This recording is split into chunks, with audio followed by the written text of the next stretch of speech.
Willie D. Live. Is any of the Black Lives Matter criticism warranted? Yes, certainly. What part of it? Um, when you're dealing with people who have the scars of being betrayed, you have got to make sure that you continue in cultural connection with them. You have got to make sure that they don't feel like in any way that their pain is being monetized.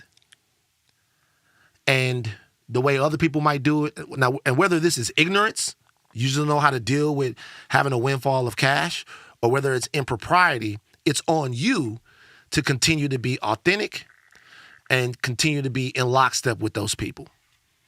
And doing it the way certain members and certain people did it at that time is just not the way. Like, it's not going to be the way. The first thing you have to do is before you put black people first, you have to put black person first. So the individual black person is how every black person, to me, that I know, I can't speak for all black people, 40 million of us, that's how they see themselves. They see themselves in, hey, you know what? If I need to get something, if I need to have something, does this person care about me? Forget about whether or not they're going to change legislation and all of that stuff like that. If somebody in East St. Louis loses their job for discrimination, y'all going to come here, like, can we rely on you? Can we trust you? And I do think that the ball was dropped, at least in appearances, by the national structure of Black Lives Matter. That all of that stuff, when it came out, and obviously everybody knows I'm talking about the buying of the houses and the, putting your family in charge of all of that stuff. Do I think it was done necessarily to exploit people? No, I don't think it was. I don't think that it was a grift from the beginning.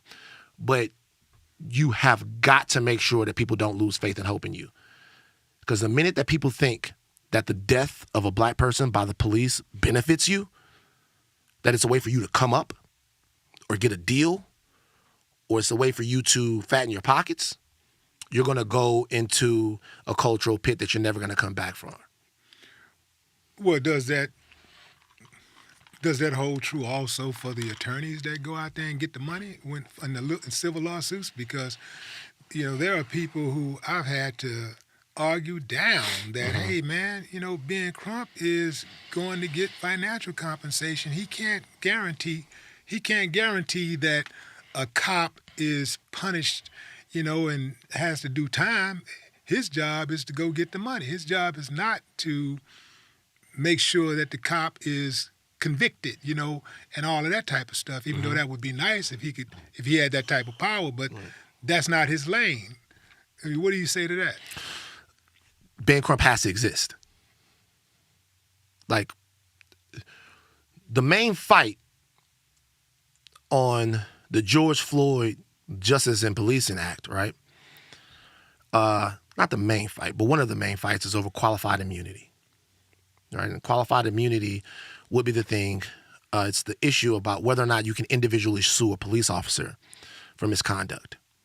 Forget about suing the state, the station or the precinct or whatever, right? Whether or not Officer Daniels does something, and then you can sue Officer Daniels.